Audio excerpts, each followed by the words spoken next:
The southern tip of Illinois has Illinois' only national forest, the Shawnee National Forest. The topography is very different than the rest of the prairie state of Illinois. We have a lot of rocky bluffs, scenic overlooks, dense forests, and a lot of outdoor recreation, which I think we all need right now.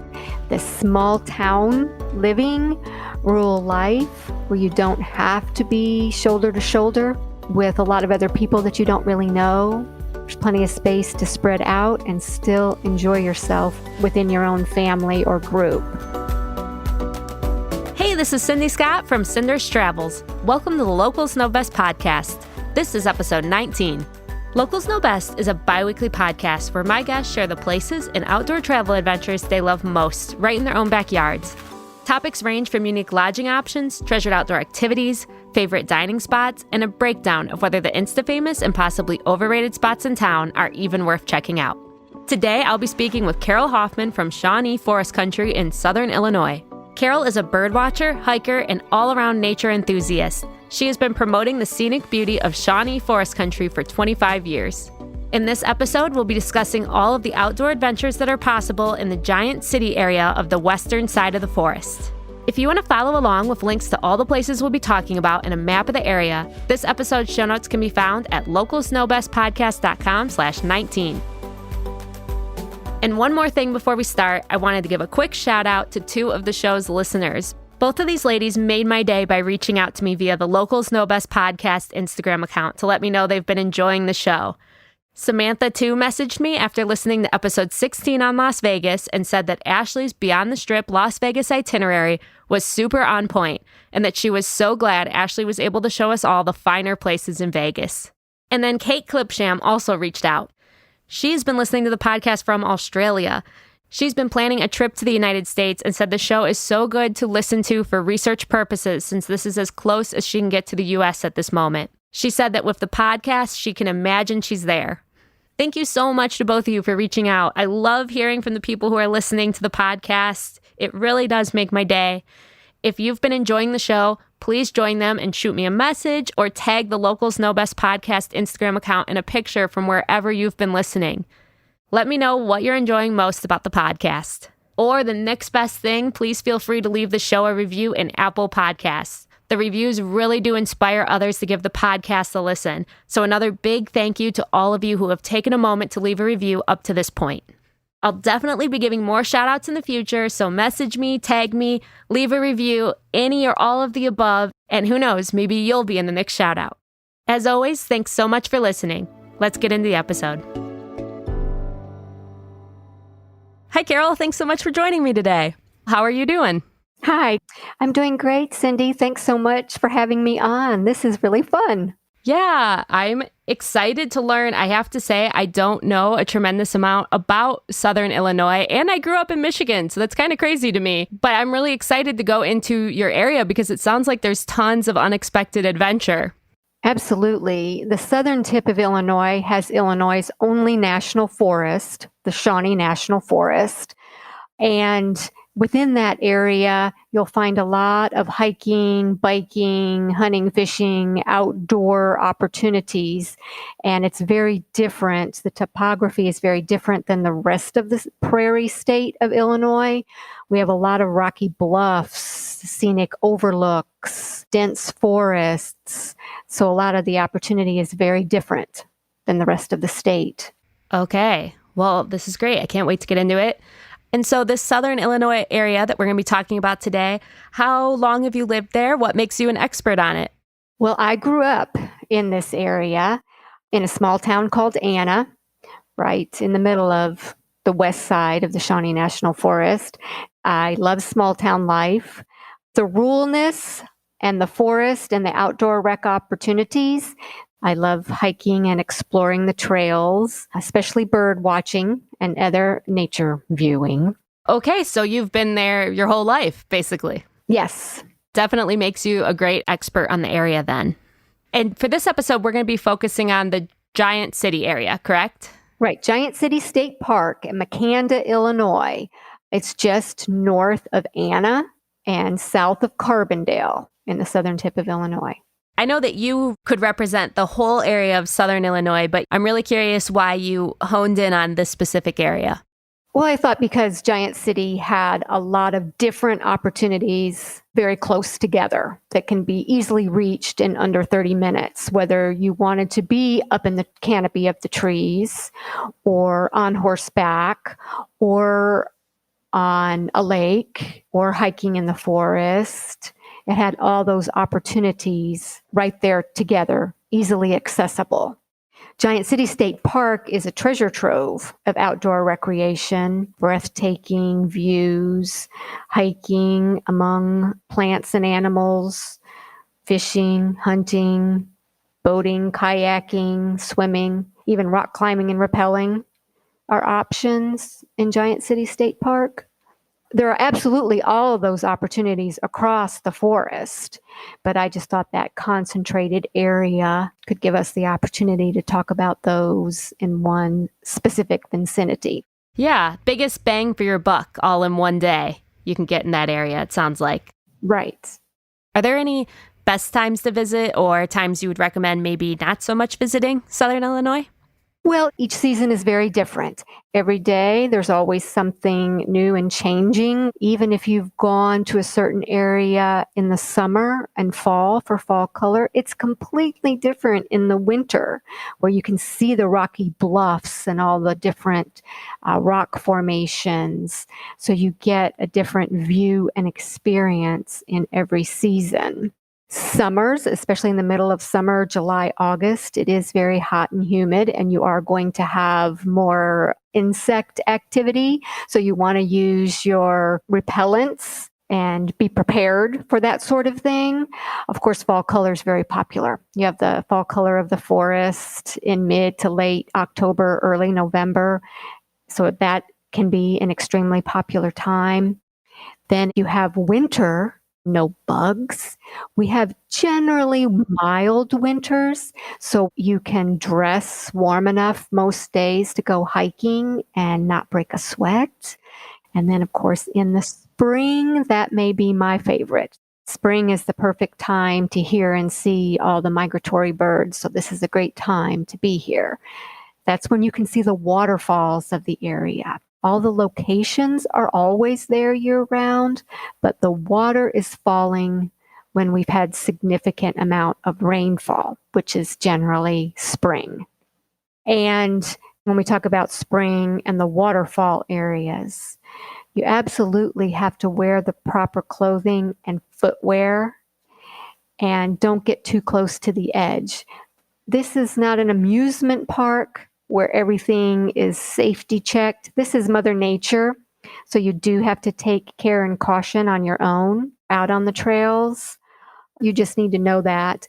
And keep in mind, if you were to slip, you want to fall straight to the ground, not over a cliff. So you want to make sure you're far back enough to enjoy the view, but not go over the side. I know that sounds silly that we have to tell people that, but we do have to tell people that, believe me. No, I can see how you would have to tell people that because so many of these popular state parks and national parks now are very safety checked. Right. It's more of a natural state, especially when you venture out in the forest. It's Mother Nature. That's part of the beauty. But you also need to use care and caution and respect Mother Nature. Right, of course. Okay, well, what time of year are we going to be having this perfect day we're going to be talking about? Are all of these activities possible year-round? Yes. I would say spring, summer, fall. It's going to vary depending on the time of year, but in general, you can visit any time and do most of these activities. But I would say what we're talking about is spring, summer, fall. Well, let's start off on our perfect day in the area. Where would we be waking up and starting our day? So waking up in the park itself, Giant City State Park has 34 cabins in the park, 3 different styles of cabins to choose from. They range from the older, rustic, one-room cabins to a little bit more elite cabins that are out on the bluffs at the park. The cabins are kind of rustic. There's no cooking facilities in them. You can grill out at picnic grounds, of course, in the park, but The lodge is walking distance and a great place to have a nice breakfast. If you wanted a more upscale option, there are other cabin cottages, bed and breakfasts. In Anna, there is the very unique Davy School Inn that is right at the edge of the park in Anna and walking distance to downtown. That's a renovated school transformed into a boutique inn. And then you could walk to the local coffee shop. Kiki's Coffee House is just less than 2 blocks away. There's the local Davis Pastry Bakery where you can get local baked goods. So there are different options. Yeah, that's great. All really close to each other. You can kind of wake up with a morning stroll with your coffee and pastry. Right. It depends on what your choice is. Do you want to stroll right on the trails in the park, or do you want to be in the small town and walk downtown? All right. Well, after we have filled up on breakfast, what is our first activity for the day? Well, I would suggest, if you're adventurous, Shawnee Bluff's canopy tour up in the trees. It's a series of 8-9 zip lines going from tree to tree, 3 suspension bridges. It's a 3-hour experience as you go from tree to tree in the canopy. That sounds fun. They're all about safety, so they start you out in what they call flight school, with a little, not far off the ground, short zip line to get you acclimated and trained. They have all the appropriate safety harnesses and gear. So it's a fun and safe activity. They also do have a shorter version. If you don't want to do the complete 3-hour activity, you can cut that down to 2 hours while you'd be missing out on, I think, 3 of the zip lines and 1 of the suspension bridges, and make that a little bit of a shorter tour. That option would be available.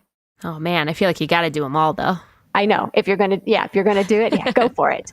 Now, if you have an issue with heights, another great option would be to do a trail ride from Giant City Stables. You could spend your morning on horseback instead of up in the trees if heights are an issue for you. You'd be saddling up with experienced wranglers on horses that, of course, have been used to a lot of trail riding. So you don't necessarily have to have any kind of trail riding experience there. The wranglers and the stable staff will give you all the pointers and keep you safe. And you're going to start out on an easy trail and staying within the park area. These are well-developed trails through the woods where those guides will be with you the whole time, pointing out all the interesting sights as well. Those both sound like great options. And so, okay, what would be next? Well, maybe by that time you've worked up an appetite and you do want to head into Giant City Lodge for lunch. Their fried chicken dinner, their family style fried chicken, is the specialty at the lodge and the most popular dinner that people go for. But of course, they have other sandwiches and salads and traditional lunch and dinner food as well. The lodge is a rustic cabin feel atmosphere, high beam ceilings and a very rustic outdoorsy feel. So that's an experience in and of itself. It has a little gift shop and a lounge and sitting area to enjoy the park. So you don't want to skip that.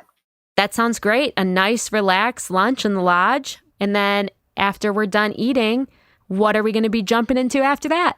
Well, after you've had a chance to browse through the lodge, you definitely want to climb the spiral staircase on the Giant City Water Tower. Once you go up the spiral staircase, there is a lookout platform where you can get a nice view of the forested trees on all sides. You have a view of the park and the cabins and the trees below. Going up on the lookout tower is, I think, a definite. If you're able to climb that spiral staircase, I definitely think you should do that. Of course, it's great any time of year. In the winter, you have more of a view of the rocks and bluffs. In the summer, it's more the lush green forests.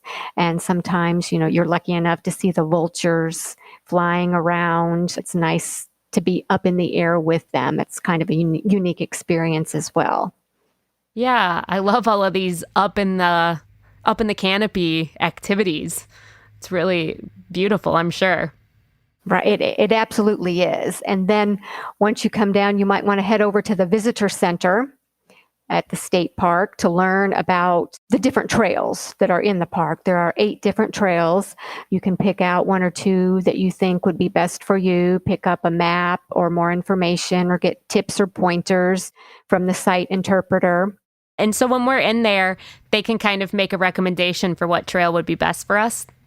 Correct. Depending on, if you have any limitations, if you have kids with you, they have trails of varying length, some with steeper climbs than others. And of course, you can also review that list online from their website of the different trail descriptions, and then head to the trailhead parking area and hit the trail. Okay. Do you have a favorite 1 or 2 of all those trails?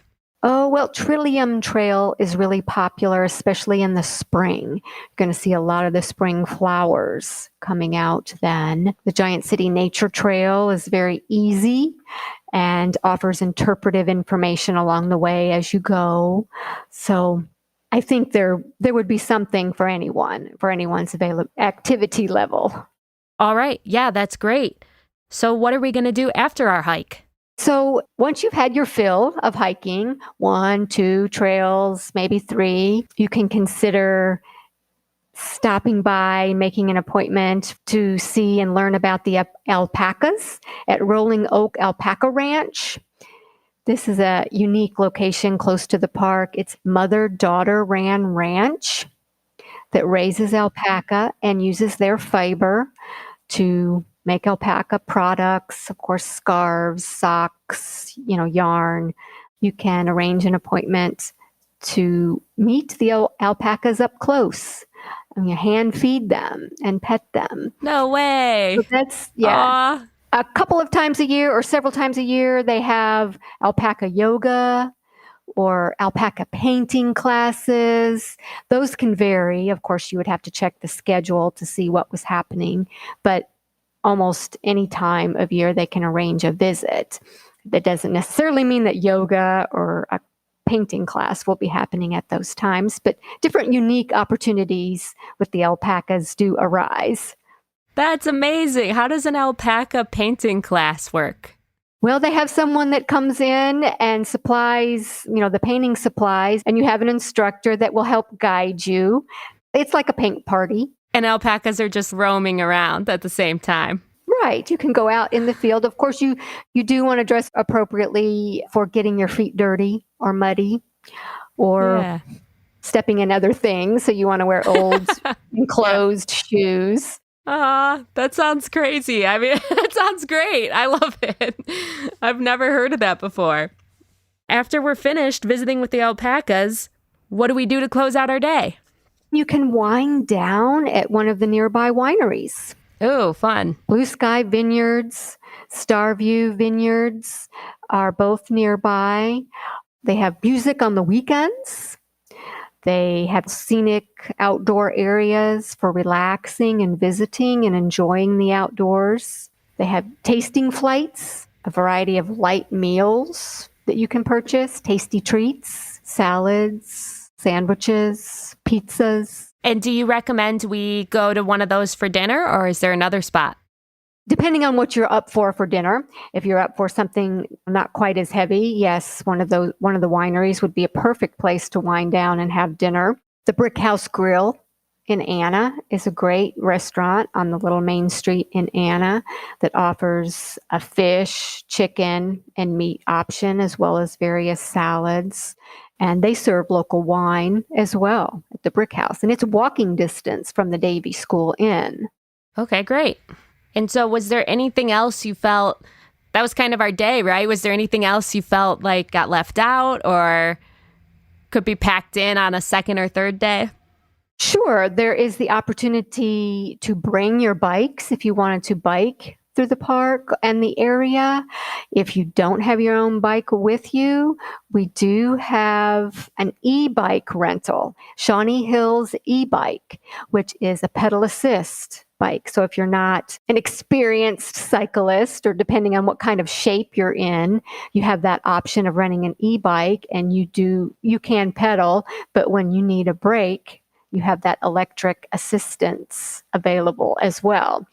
So that's always a fun outdoor activity. Yeah, those are fun. It's nice to just stroll and let the bike do some of the work. Exactly. So your skill level or your fitness level can vary, and you can still enjoy riding the e-bikes. Did we talk at all about boats, canoes, or kayaks? We didn't, but there are some at Little Grassy Lake, right by Giant City. Little Grassy Lake has a campground and fishing supplies, and they do rent kayaks and canoes and fishing boats on the lake. So again, another great option for an afternoon or your second day. Yeah, those are all great options too for anyone that doesn't want to do all those high up activities. Absolutely. And then, as I did discuss, there are a lot of rock formations within the area, so you don't want to miss some of those. Chances are you're probably going to see some rock climbers and rappellers. There are 2 locations in Giant City on the bluffs that do allow rock climbing and rappelling, and it is popular in the area. You do have to bring your own equipment. There's no rental equipment at the park, but a lot of rock climbers do come there, so that's a good photo opportunity.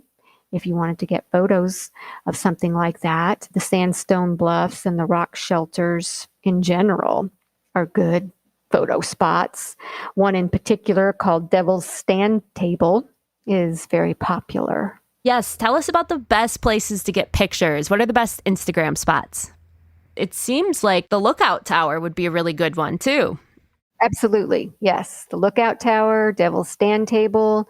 If you wanted to venture over to Bald Knob Cross, Bald Knob Mountain, that's a great view. Another nearby point in the forest is Inspiration Point at LaRue Pine Hills. Those are all popular photo areas. And I know your area is more rural and more quiet. Are there any spots in your area that you would consider overrated though? This area is off most people's radar, so I don't really think we have a lot of overrated locations. That's totally a fair answer. Okay. Well, for those listening who are considering coming from all over in different states, why should they be making the trip out to Illinois? Of course, the scenic beauty. If you like the outdoors, starry nights, campfires. This southern tip of Illinois is quite in contrast with the rest of the state.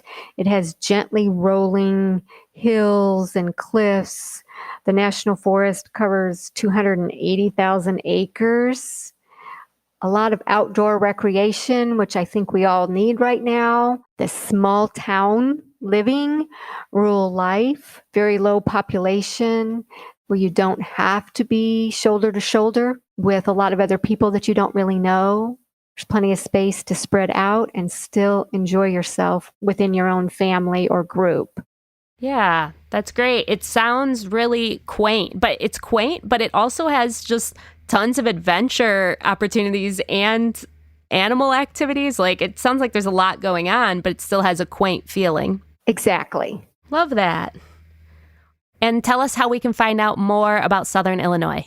Well, if you visit our website, southernmostillinois.com, you'll get a wealth of information. People are welcome to call our toll-free number. I'd be glad to mail out or answer any questions about the area at 1-800-SEE-IT-HERE.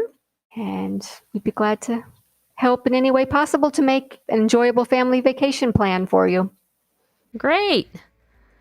Well, thanks so much for being with me today, Carol. I appreciate this. I definitely want to come check it out. I would love that. If you head your RV this way, you let me know. We'll meet up. We'll visit one of the wineries or have a chicken dinner.